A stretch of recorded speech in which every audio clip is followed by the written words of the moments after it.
కొంతమందికి మరి అర్థమైంది.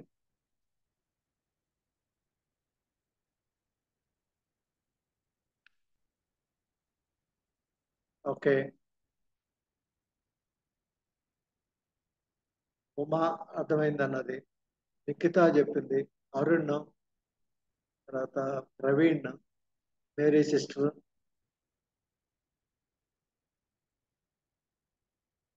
ఇంకా జేమ్స్ గారు మీకు ఎంతవరకు అర్థమైంది? అర్థమైందండి, బాగా అర్థమైంది. అని అర్థమైంది. ఓకే. యమునా గారు ఈ రోజే వచ్చారు కాబట్టి ఆమెను అడగలేము. మీరు కూడా నేర్చుకోవచ్చు. మీ పిల్లలు వాళ్ళు ఉన్నారు కాబట్టి. శిరీష వాళ్ళు ఉన్నారా కూడా?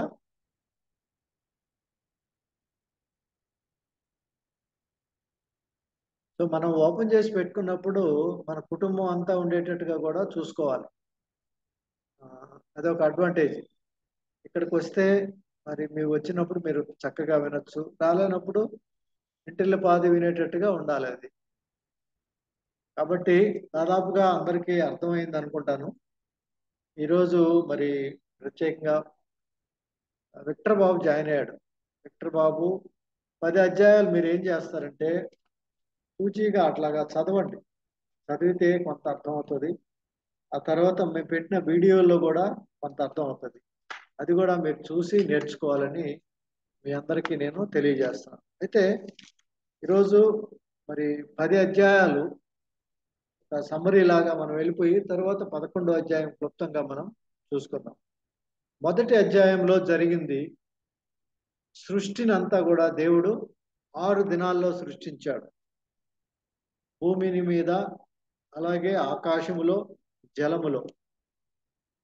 సో భూమి మీద ఉన్న వాళ్ళలో జంతువులతో పాటుగా మనిషిని కూడా దేవుడు సృష్టించాడు. కాబట్టి 6 రోజులు సృజించాడు. 7వ రోజున దేవుడు విశ్రాంతిగా ప్రకటించాడు.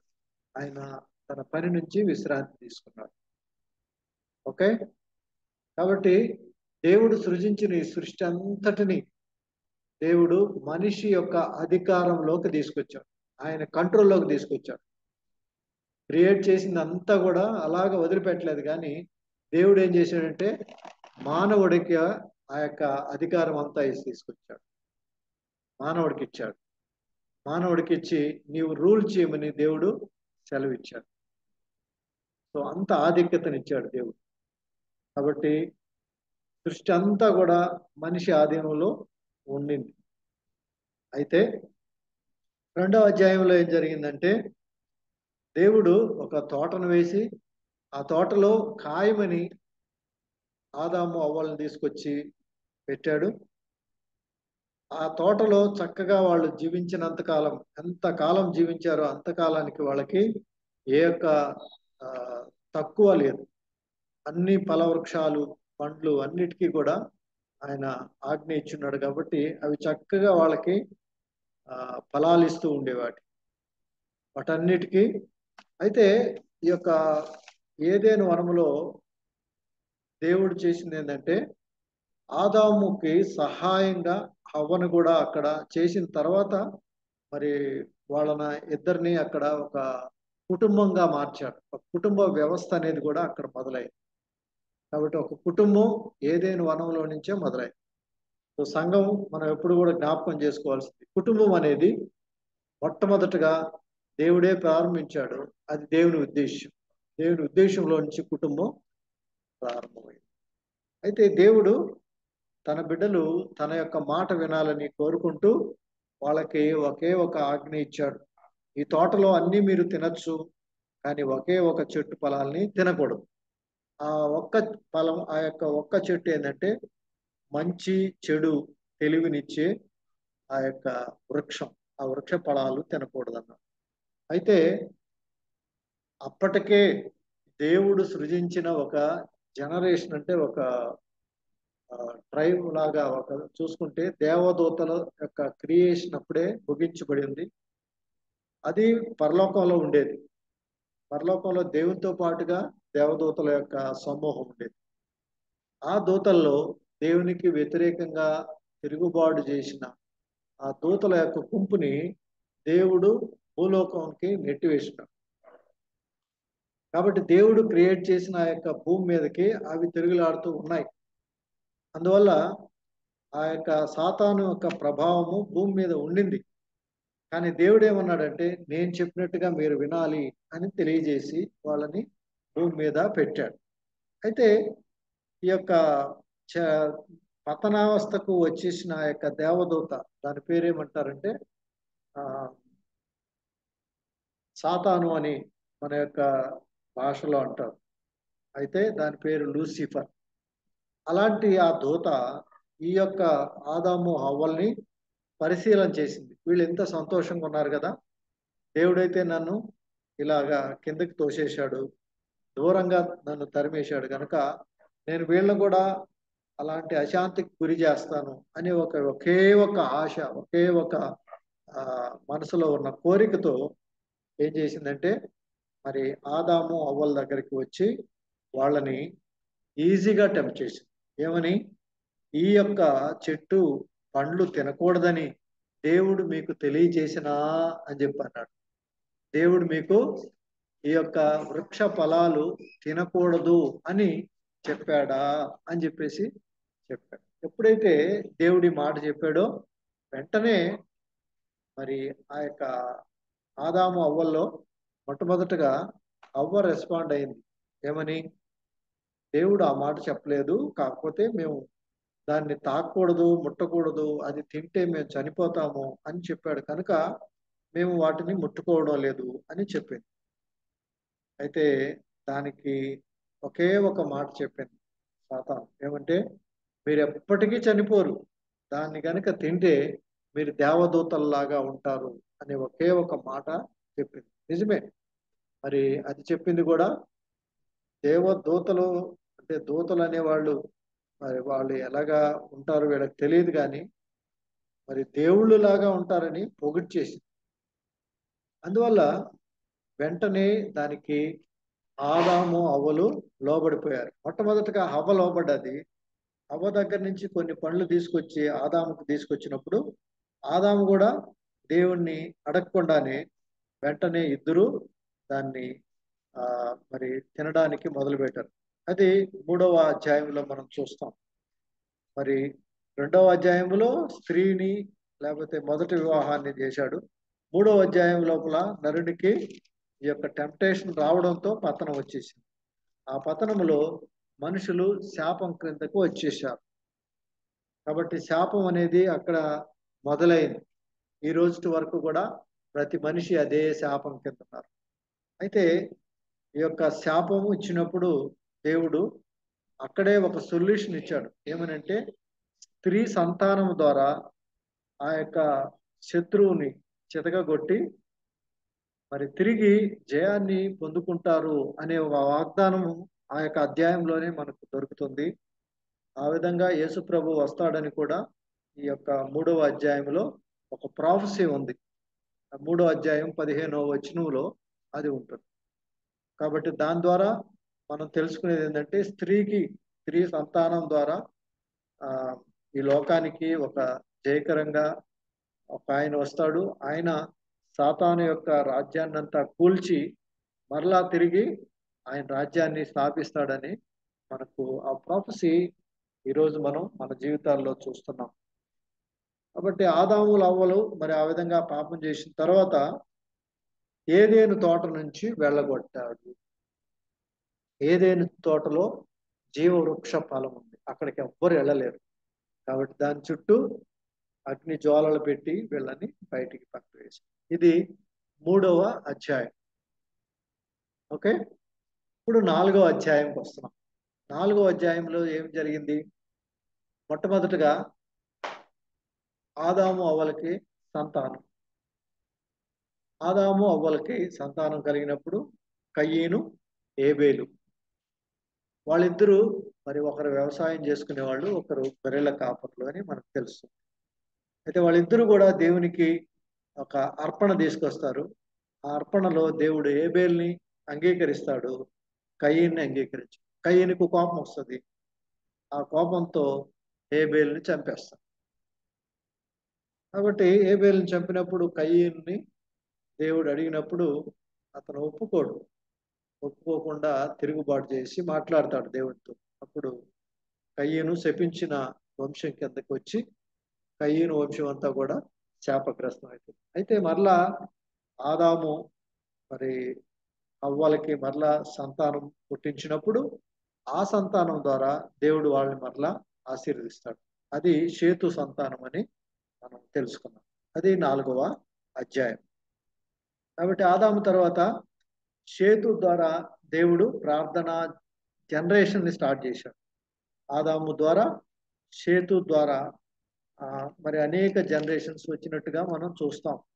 వాళ్ళు ఒక్కొక్క జనరేషన్ దాదాపుగా 1000 సంవత్సరాలు జీవించినట్టుగా మనము చూస్తాం. అయితే కొంతకాలానికి ఏమైందంటే మరి ఈ ప్యారలల్ గా కయ్యను వంశం కూడా డెవలప్ అయింది, షేతు వంశము డెవలప్ అయింది. ఈ రెండు వంశాలు ప్యారలల్ గా వెళుతూ ఉన్నప్పుడు ఒకళ్ళేమో శాపగ్రస్తమైన వంశం, ఒకళ్ళేమో ఆశీర్వాదకరమైన వంశం. వీళ్ళు కొంతకాలానికి వాళ్ళల్లో వీళ్ళు వీళ్ళని వాళ్ళు మరి కలవడం మొదలు పెట్టారు. అది దేవునికి ససేమరా ఇష్టం లేదు. నేను శాపగ్రస్తంగా పెట్టిన దాన్ని మీరు ఆశీర్వదకరంగా తీసుకోకూడదు అని చెప్పి వాళ్ళ యొక్క హృదయ కాఠిన్యాన్ని బట్టి దేవుడు 6వ అధ్యాయంలో ఏం చూస్తామంటే వాళ్ళ చెడుతనము వాళ్ళ హృదయంలోనే ఉంది కాబట్టి వీళ్ళ మీద నేను ఆ చాలా సంతాపం నొందాను అని హృదయంలో నొచ్చుకుని దేవుడు ఒక జల ప్రళయాన్ని తీసుకుని వచ్చి మరి అందరినీ నాశనం చేసేటప్పుడు నోవహు అనే ఒక్క ఆయన మాత్రమే, ఒకే ఒక కుటుంబం దేవునికి మంచిగా కనిపిస్తుంది. అందరూ కూడా చెడిపోయి ఉంటారు. అలాంటప్పుడు ఆ నోవహు ఒక ప్రణాళిక ఇచ్చి నువ్వు ఈ విధంగా ఒక ఓడని చేసుకుని ఆ ఓడలో జంతువులు రెండేసిగా అన్ని వస్తాయి, వాటిని దగ్గరగా పెట్టుకొని నీతో పాటు నీ కుమారులు కోడళ్ళు మొత్తం 8 మంది వీళ్ళందరూ ఓడలోకి వెళ్ళాలని దేవుడు ఓడ యొక్క మెజర్మెంట్స్ కూడా ఇస్తాడు. ఆ విధంగా మరి 6వ అధ్యాయంలో ఒక నిబంధన చేసి దేవుడు ఆయన్ని ఆ ఓడలోకి పంపిస్తాడు. 7వ అధ్యాయం చూస్తే 40 రోజులు 40 రాత్రులు 40 పగళ్ళు ఈ యొక్క వర్షము మొదలై ఆ ఓడ పైకి లేపుస్తుంది.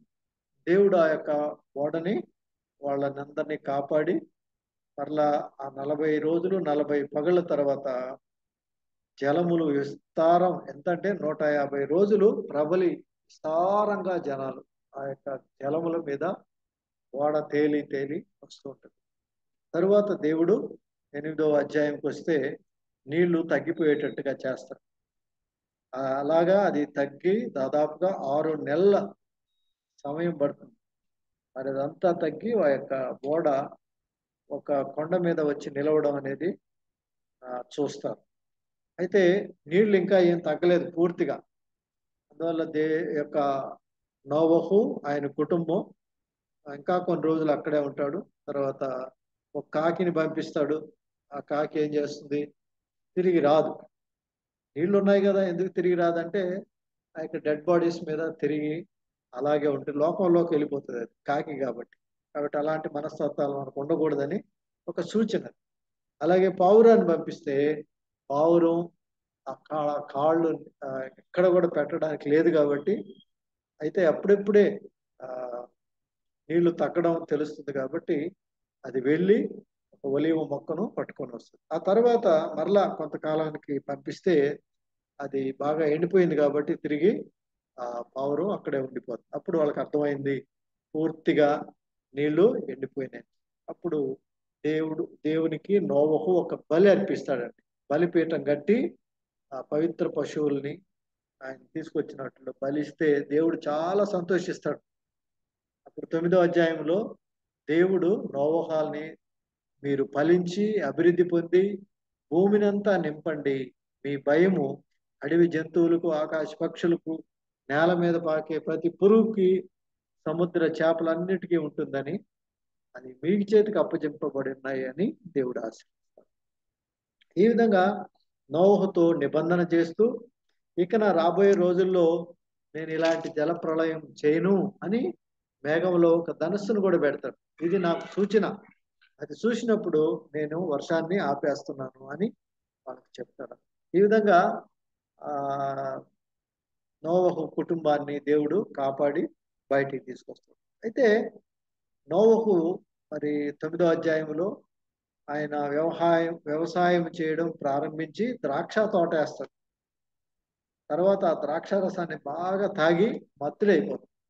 అప్పుడు ఆయన మరి ఆ, తన గుడారంలో వస్త్రహీనుడిగా పడి ఉంటే తన చిన్న కుమారుడు అతను చూసి హేళనగా తన బ్రదర్స్ కి చెప్తాడు.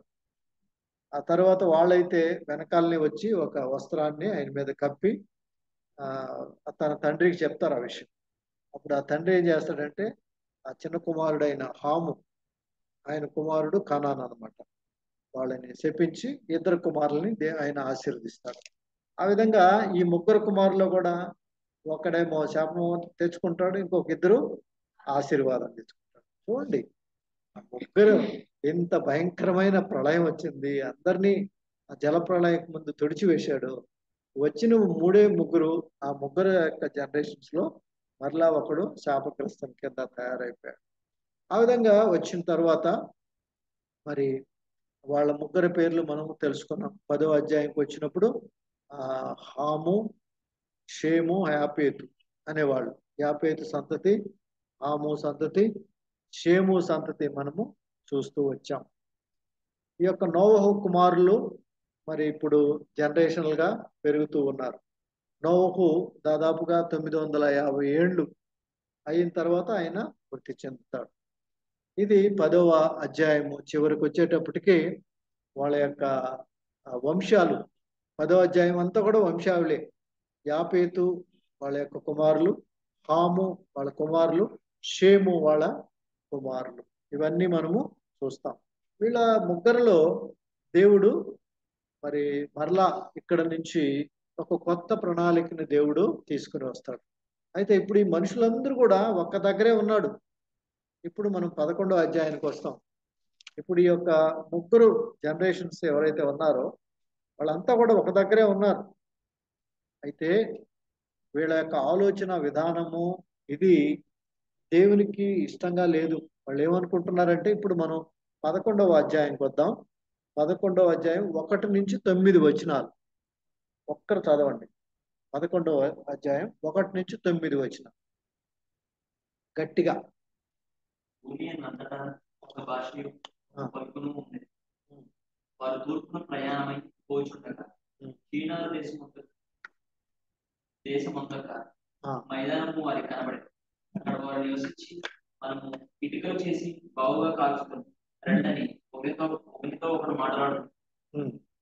రాళ్ళకు ప్రతిగా ఇటుకలను, పరుషునకు ప్రతిగా మట్టి కీలను వారు ఉన్నాయి. మరియు వారు మనం భూమి అంతటా చెదిరిపోకుండా పట్టణమును, ఆకాశమునందు శిఖరం గల గోపురమును కట్టుకొని పేరు సంపాదించుకుంటున్నట్టని మాట్లాడుకొనగా, యెహోవా నరుల కుమారుడు కట్టిన పట్టణమును, గోపురమును చూడ దిగి వచ్చింది. అప్పుడు యెహోవా, ఇదిగో జనము ఒక్కటే, వారందరికీ భాష ఒక్కటే, వారు ఈ పని ఆరంభించి ఉన్నారు.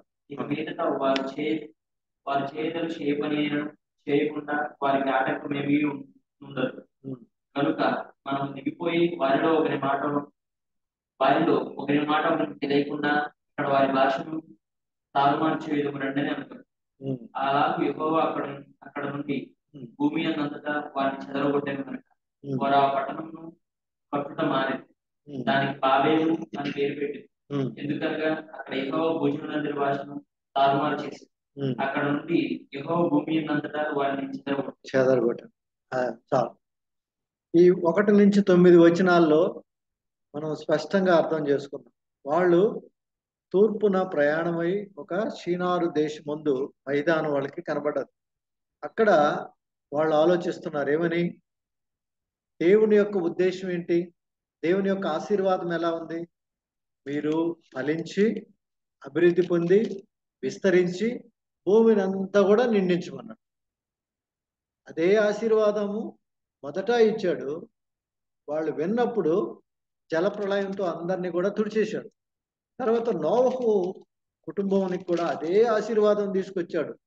వాళ్ళతో కూడా ఈయన అన్నాడు, ఇదిగో నా నిబంధన నీతో నేను చేయుచున్నాను, కాబట్టి మీరు ఫలించి అభివృద్ధి పొంది మరి విస్తరించాలి అని దేవుడు చెప్పాడు. దేవుడు చెప్పింది ఏంటి? ఫలించాలి, విస్తరించాలి. మనం చాలాసార్లు ఒక కుటుంబంలో ఫలిస్తే అక్కడే ఉంటాం, అక్కడే చెప్పుకుంటాం, పక్క వాళ్ళకు కూడా చెప్పం. దేవుని యొక్క ఆశీర్వాదం ఎప్పుడు ఒక్కళ్ళకి కానే కాదు. It has to go to all the up to the end of the earth. అయితే మనం అన్యుల మీద కూడా, పక్క వాళ్ళ మీద కూడా, ఇతరుల మీద కూడా ప్రేమ కలిగి ఉండాలి అనేది తెలియజేస్తూ నడిపిస్తూ వస్తున్నాడు. అయితే ఇక్కడ బాబేలు గోపురం యొక్క పరిస్థితి ఏంటంటే, ఇక్కడ బాబేలు అనే ప్లేస్కి వచ్చిందంటే ఇది దేవుడు తారుమారు చేశాడు జనాలు. ఎందుకంటే వాళ్ళ యొక్క మాటలు విన్నాడు.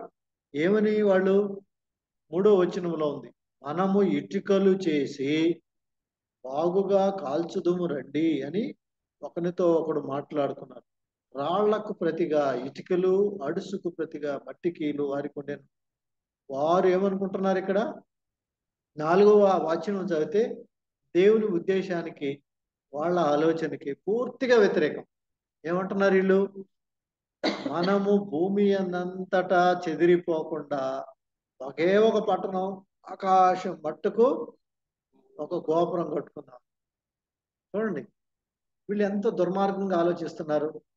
దేవుడు ఏమన్నాడు? మీరు భూమి అంతా నివసించండి, అన్ని ప్రదేశాలు మీవే, మీరు విస్తరించండి అని అంటే వీళ్ళు దానికి వ్యతిరేకంగా మాట్లాడుకున్నారు. మనం భూమి అంతటా చెదిరిపోకుండా ఒక పట్టణం చేసుకుంటాము, అక్కడే ఉండిపోదాము, అట్లాగే పేరు సంపాదించుకుందాం. అప్పుడు దేవుడు వాళ్ళ యొక్క కట్టే పట్టణాన్ని చూసి దిగి వచ్చి, ఈ జనము ఒక్కళ్ళే, ఒక భాషే, కాబట్టి వీళ్ళు ఎల్లగా బయటికి వెళ్ళరు, వీళ్ళు దేవునితోనే తిరుగుబాటు చేసేవాళ్ళుగా ఉన్నారు, కాబట్టి మనము దిగిపోయి వారిలో ఒకని మాట ఒకని తెలియకుండా భాష తారుమారు చేయదమని అంటే దేవుడే అనుకున్నాడు. మనము అంటే అక్కడ కూడా ఇక్కడ దేవుని యొక్క 3 తత్వాలు ఉన్నాయి కదా, తండ్రి, కుమార, పరిశుద్ధాత్మ. దానికి ఇంకెక్కడ కూడా అట్లాగా క్లియర్గా ఉండదు. కానీ ఆయన పలికినప్పుడే, ప్లూరలిస్టిక్ గా మాట్లాడేటప్పుడే దిగిపోయి మనం చూద్దుము రండి అని చెప్పి అనుకున్నప్పుడే అది దేవుని యొక్క ప్లూరల్ నామానికి ఒక్కరే అయినప్పటికీ కూడా వాళ్ళ యొక్క పర్సనాలిటీస్ లో ఈ విధంగా మనం తెలుసుకోవాలి. అలాగా దిగి ఆ యొక్క దేశానికి వచ్చి, ఆ కిందకు వచ్చి వాళ్ళ యొక్క అనేక మంది జనాంగం ఉన్నారు కాబట్టి వాళ్ళకి భాషలో ఒక్కొక్కరికి ఒక్కొక్కటి వచ్చేసేటట్టుగా వాళ్ళ భాషలన్నీ కూడా మార్చాడు దేవుడు. ఇది దేవుడే చేశాడు, అక్కడ ఎవరూ కూడా కార్యం చేయలేదు. కానీ వాళ్ళ భాషలో తారుమారు చేశాడు. అప్పుడు ఏం చేశారంటే, ఒక భాష ఉండేవాళ్ళు అక్కడ ఉన్నారు, ఇంకో భాష వాళ్ళు ఇంకొక, మన భాష వీళ్ళ భాష తెలియదు కాబట్టి ఇక్కడ ఎందుకు ఉండాలని వెళ్ళిపోయారు. ఇలాగ ఒక్కొక్క భాష ఒక్కొక్క దగ్గరికి వెళ్ళిపోయారు. సో ఆ భాషలు అలాగా చెదురుమదురు అయిపోయి చెదరగొట్టాడు. ఇప్పుడు 10వ వచనం నుంచి మనము చూద్దాం. 10వ వచనం నుంచి ఇక్కడ 1 by 1 మనం చదువుదాం. 10వ వచనంలో షేము వంశావళి ఇది. షేము 100 ఏళ్ల కలవాడై జల ప్రవాహం గతించిన 2 ఏళ్లకు ఎవరిని కన్నాడండి? అర్పక్షదును కనిను. షేము అర్పక్షదును కనిన తరువాత 500 ఏండ్లు బ్రతికి కుమారులను కుమార్తెను. ఇక్కడి నుంచి మనం ఒకసారి జ్ఞాపకం చేసుకుంటే, దేవుడు షేము నుంచి మొదలుపెట్టి చాలా డీటెయిల్డ్గా వస్తున్నాడు. మిగతా వాళ్ళ గురించి దేవుని యొక్క ఉద్దేశం మరి సపరేట్గా ఉంది కాబట్టి వాళ్ళని వదిలిపెట్టేశాడు. ఎందుకంటే వీళ్ళు దేవుని తట్టు చూసిన జనాంగంగా ఉన్నారు షేము, కాబట్టి షేము యొక్క వంశాలను ఇక్కడ చెప్తున్నారు. తర్వాత షేము తర్వాత వచ్చిన మనిషి అర్పక్షదు. ఆయన మరి 35 ఏండ్లు బ్రతికి షెలాహును కనిను.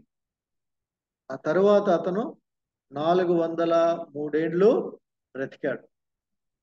ఈయన కూడా ఎన్ని? 403. షేము 500 ఏండ్లు. చూడండి, 500 ఏండ్లు ఆయన తర్వాత జనరేషన్కి వచ్చాడు 400 ఏండ్లు. తర్వాత మరి షలాహు తర్వాత ఆయన ఏబేరును కన్నట్టుగా ఉంటాడు. ఏబేరు 14-15 వచ్చినాడు. షలహు ఏబురును కనిన తర్వాత 403 ఏండ్లు ఆయన కుమారులు కుమార్తెలను కూడా కన్నాడు. తర్వాత ఏబేరు మరలా ఆయన పెలేగును కన్నాడు. పెలేగు ఆ తర్వాత అతను 430 ఏండ్లు ఉన్నాడు. పెలేగు బ్రతికి రయ్యును కన్నాడు. ఆయన 290 ఏండ్లు బ్రతికాడు. రయ్యు 32 ఏళ్ల తర్వాత సెరూగును కొన్నాడు. సెరూగును కన్న తర్వాత 207 ఏండ్లు తగ్గుతూ వస్తుంది. ఇక్కడ 207 ఏండ్లు బ్రతికి కుమారులు కుమారు. ఇక్కడి నుంచి మనకు చాలా జాగ్రత్తగా ఉండాలి. ఎందుకంటే దేవుడు ఇక్కడ ఎన్నికని చేసుకోబోతున్నాడు. అబ్రహామును ఇక్కడ ఒక జనరేషన్కి వచ్చింది, అది షేము సంతానం. షేము సంతానంలో కూడా తిరిగి అబ్రహామును ఎన్నుకోబోతున్నాడని ఈ డీటెయిల్డ్గా మనకు తెలియపరుస్తూ వస్తున్నాడు. ఈ సెరగు తర్వాత ఆయన యొక్క కుమారుడే నాహోరు. ఈ నాహోరు ఈయన పుట్టిన తర్వాత సెరగు 200 ఏండ్లు బ్రతికాడు. ఇప్పుడు నాహోరు 29 ఏండ్లు బ్రతికి తెరాహును కన్నాడు. నాహోరు తెరాహును కన్న తర్వాత ఎన్ని సంవత్సరాలు? 119 ఏండ్లు. 119 తగ్గిపోయింది చూడండి. 500 దగ్గర ఉంది షేము, ఇప్పుడు 119 ఏండ్లు బ్రతికారు. కుమారులు కుమార్తెలు కన్నాడు. తెరహు 70 ఏండ్లు బ్రతికి అబ్రహామును నాహోరును హారానును కన్నాడు. హల్లెలూయా. తెరహు గురించి మనకు బాగా అర్థం చేసుకోవాలి. ఎందుకంటే అబ్రహాము యొక్క తండ్రి తెరహు 3 కుమారులు. ఒక అతను అబ్రహాము, ఇంకో అతను నాహోరు, 3వ అతను హారాను. 3 చూసుకున్నాం. ఎందుకంటే ఈ షేము సంతానంలో నాహోరు వచ్చాడు. నాహోరుకి మరలా మరి ఆయన తెరహును కన్నాడు. తెరహు 70 ఏండ్లు ఉండి అబ్రహామును నాహోరును హారానును కన్నాడు. కాబట్టి తెరహు కుటుంబంలో మొత్తము 3 అన్నలదమ్ముళ్ళు. ఇక్కడ 27 నుంచి 32 వరకు మనం చదువుతాం. తెరహు వంశావళి ఇది. తెరహు అబ్రహామును నాహోరును హారానును కన్నాడు. ఈ మాట మనం జ్ఞాపకం చేసుకుందాం. తెరహు ఎవరెవరిని కన్నాడండి? అబ్రహామును నాహోరును హారానును కన్నాడు. ఇది అందరికీ తెలుస్తుంది కదా, ఇందులో ఏం డౌట్ లేదు. తర్వాత హారాను లోతును కనెను. హారాను తాను పుట్టిన దేశమందలి కల్దీయుల ఊరిన పట్టణంలో తన తండ్రి అయిన తెరహు కంటే ముందుగా మృతి పొందాడు. హారాను తాను పుట్టిన దేశమందలి కల్దీయుల ఊరిన పట్టణంలో, ఊరు అనే పట్టణం, యాక్చువల్ దాని పేరే ఊరు. హారాను తాను పుట్టిన దేశమందలి కల్దీయుల ఊరు పట్టణంలో, ఊరు అనే పట్టణంలో తన తండ్రి అయిన తెరహు కంటే ముందుగా మృతి పొందాడు. ఎవరు మృతి పొందింది? ఎవరు?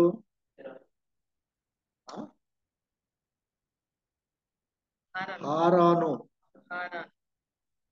చూడండి, తెరహు తర్వాత 3 కుమారులు. తెరహు, అబ్రహాము, నాహారు, హారాను. ఎందుకంటే హారానికి లోతు పుట్టాడు. లోతు పుట్టిన తర్వాత హారాను చనిపోయాడు. కాబట్టి ఈ యొక్క హారాను తన హారాను కుమారుడైన లోతుని అబ్రహాం వెంట పట్టుకొని పోయినట్టుగా మనం చూస్తాం. తర్వాత ఇప్పుడు హారాను తాను పుట్టిన దేశంలో కల్దీయుల ఊరు అనే పట్టణంలో తన తండ్రి అయిన తెరహు కంటే ముందుగా మృతి. ఇప్పుడు అబ్రహామును నాహోరును వివాహము చేసుకుని, అంటే తెరహు యొక్క కుమారులు ముగ్గురులో హారాను అనేను ముందుగానే వివాహం చేసుకున్నాడు. అతనికి లోతు అనే కుమారుడు పుట్టాడు, ఆయన చనిపోయాడు. ఇది హిస్టరీ. తర్వాత అబ్రహాము నాహోరు వివాహము చేసుకున్నారు. అబ్రహాము భార్య పేరు శారాయి, నాహోరు భార్య పేరు మిల్కా. ఇప్పుడు అబ్రహాము తండ్రి పేరేంటి? తెరహు. తెరహు. గుర్తుపెట్టుకోండి, మీరు కూడా జాగ్రత్తగా వినాలి. ఇక్కడి నుంచి హిస్టరీ మొదలవుతుంది మనకు. ఎందుకంటే అబ్రహాం నుంచి దేవుడు ఎన్నుకోవడం మొదలు పెట్టాడు. ఎందుకంటే మరలా వీళ్ళంతా కూడా విగ్రహారాధులకి వెళ్ళిపోవాలి కనుక తెరహు, దాని కింద 3 డాష్లు వేసుకుంటే వాళ్ళ యొక్క సంతానం ఎవరెవరు అనేది తెలుస్తుంది. తెరహు యొక్క వంశావళి 27వ వచనం నుంచి అబ్రహాము, నాహోరు, హారాను. హారాను మరి ఊరు అనే పట్టణంలోనే చనిపోయాడు. అతనికి లోతు అనే కుమారుడు ఉన్నాడు. ఇక మిగిలిన ఇద్దరు అబ్రాహాము, రెండో వ్యక్తి ఎవరు? అబ్రహాము భార్య శారాయి, నాహోరు భార్య మిల్కా. ఆమె మిల్కాకును ఇస్సాకును తండ్రి అయిన హారాను కుమార్తె. శారాయి గొడ్రాలై ఉండెను, ఆమెకు సంతానము లేదు. ఇది అబ్రహాము యొక్క తండ్రి హిస్టరీ. అబ్రహాము తండ్రి పేరు తెరహు. గుర్తుపెట్టుకోండి. తెరహు హారానుకు వెళ్ళుట. తెరహు హారాను అంటే ఇక్కడ అది ఒక దేశం. తెరహు తన కుమారుడగు అబ్రామును, తన కుమారుని కుమారుడు అనగా హారాను కుమారుడగు లోతును, తన కుమారుడగు అబ్రాహాం భార్య అయిన శారాయను అను తన కోడలిని తీసుకుని కనానుకు వెళ్ళుటకు కల్దీయుల ఊరు అనే పట్టణంలో ఉండి వారితో కూడా బయలుదేరి హారాను మట్టుకు వచ్చి అక్కడ నివసించిరి. తెరహు బ్రతికిన దినములు 205 ఏండ్లు. తెరహు హారానులో మృతి పొందెను. ఇక్కడ మనం చూడాల్సిన యొక్క వంశావళి క్లుప్తంగా మనం జ్ఞాపకం చేసుకుందాం. ఇప్పుడు నోవహు నుంచి 3 కుమారులతో వంశాలు మొదలైనవి. వాళ్ళ ముగ్గురు పేర్లు ఏంటి? హాము, షేము, యాపెతు. మీరందరూ యాక్టివ్గా ఉంటారు. వాళ్ళలో ఒక్కరే శాపగ్రస్తుడైపోయాడు, వాళ్ళ తండ్రిని అవమానం చేసి. ఎందుకంటే వాళ్ళ యొక్క తండ్రిని మరి వస్త్రహీనుడిగా ఉన్నప్పుడు వచ్చి ఆ చూడటమే కాదు కానీ అతని మీద గేలిగా వచ్చి వాళ్ళ అన్నదమ్ములతో మాట్లాడినప్పుడు తండ్రి అతన్ని శపించినట్టుగా చూస్తున్నాం. ఆ విధంగా ఒక కుమారుడు శాపగ్రస్తంలోకి వెళ్ళిపోయాడు. ఇక ఇద్దరు కుమారులు, రెండవ కుమారుని యొక్క హిస్టరీ తెలియలేదు కానీ బట్ షేము యొక్క సంతానంలో మరి ప్రత్యేకంగా దేవుడు ఎన్నుకున్న సంతానంగా అబ్రహాము రావడం ఈ జనరేషన్ అంతా కూడా మనం చూసుకుంటూ వస్తున్నాం. ఇక్కడ షేము నుండి అబ్రహాం వరకు వంశ క్రమాన్ని రాసినప్పుడు 500 ఏండ్లు వాళ్ళ యొక్క వయసుల నుంచి దాదాపుగా వాళ్ళు 119 ఏళ్ళ వరకు కూడా దిగిపోయారు. కాబట్టి ఈ యొక్క వంశావళి మనం చూసుకుంటూ వస్తే వాళ్ళ యొక్క జీవిత కాలాలన్నీ కూడా తగ్గిపోయాయి. అయితే చివరిగా తెరహు వంశావళిని అక్కడ నుంచి అబ్రహాముని ఎన్నుకున్నట్టుగా చూస్తున్నాడు. ఎందుకంటే వీళ్ళందరి యొక్క వృత్తి ఇప్పుడు ఏమైపోయిందంటే దేవతా విగ్రహాలని అమ్ముకునే ఉద్యోగంలోకి వెళ్ళిపోయినారు. చూడండి, దేవుడు ఎంత ఆశీర్వదించాలని కోరుకున్నాడో మనుషులు ఎంత చంచల స్వభావం ఉన్నదో మనకి ఇక్కడ అర్థమవుతుంది. చూడండి, మనకు ప్రతిరోజు బైబిల్ మనం చదవాలని చెప్తాం, ప్రతిరోజు ప్రార్థన చేసుకోవాలని చెప్తాం, ప్రతి ఆదివారం దేవుని మందిరానికి వెళ్ళాలంటాం. ప్రతి దగ్గర కూడా మనం సువార్త ప్రకటించాలంటాం. ఆ ఆశ కొంతమందికే ఉంది. ఇక్కడ మనుషుల్ని ఎంతగా దేవుడు ఆశిస్తూ ప్రేమిస్తూ నడిపించినా కూడా వాళ్ళు ఒక క్రమంలోకి రాకుండా దారి తప్పిపోతూనే ఉన్నారు. చివరికి దేవుడు ఒక ప్రత్యేకించి ఒక కుటుంబాన్ని ఎన్నుకొని వాళ్ళని ఒక మోడల్గా తీసుకొని వద్దామని దేవుడు ఎందుకంటే ఆల్రెడీ ఒక జల ప్రళయంలో ఒక గుంపునంతా కూడా నాశనం చేశాడు. కానీ మరలా దేవుడు ఇలాగా నేను నాశనం చేయను అని చెప్పి జనరేషన్స్ అలాగా వదిలిపెట్టడం మొదలుపెట్టాడు. అయితే నేను ఒక స్టాండర్డ్ని చూపించాలి, దేవుని బిడ్డలంటే ఇలాగా ఉండాలి అని దేవుడు తెలుసుకున్నాడు. దేవుడు ఏం చేస్తున్నట్టు నా బిడ్డలు ఇలాగా ఉండాలి, మిగతా దేశంలో ఎలాగైనా వాళ్ళని నేను శిక్షిస్తాను తర్వాత, ఇప్పుడే నేను భూమి ఆకాశాన్ని ఎండ్ చేయను కాబట్టి అది ఉన్నంత వాళ్ళకు వీళ్ళు జనరేషన్స్ అన్నీ కూడా వస్తాయి, వాళ్ళని రానివ్వండి అని దేవుడు వదిలిపెట్టాడు. ఆ విధంగా మరి తెరహు దగ్గరకు వచ్చినప్పుడు ఆ తెరహు వంశావళి ఇలాగా ఉంది. తెరహు కుమారులు ఎవరెవరు? 3 కుమారులు ఉన్నారు. ఒకను అబ్రహాము, రెండో అతను నాహోరు, మూడో అతను హారాను. ఈ హారాను కుమారుడి పేరు లోతు. కాబట్టి ఈ యొక్క తెరహుకి 2 కుమారులు, మూడవ కుమారుని వాని కుమారుడు అంటే మనముడు, 2 కుమారులు ఒక మనవుడు లేకపోతే ఆ కొడుకు కుమారుడు పట్టుకొని వాళ్ళు బయలుదేరుతున్నారు. అబ్రహాము యొక్క భార్య చెప్పారు, అలాగే మరి నాహోరు యొక్క భార్య పేరు కూడా చెప్పారు. సో తెరహు హారాను వరకు వచ్చాడు. ఇక్కడ హారాను అంటే ఇక్కడ అదొక దేశం, అదొక ఊరు. మొదట ఉన్నదేమో ఊరు అనే పట్టణం, అక్కడి నుంచి బయలుదేరి హారాను దగ్గరకు వచ్చారు. ఇప్పుడు ఈ హారానులో ఆయన తెరహు అని ఆయన చివరిగా ఆయన బ్రతికి చనిపోయాడు.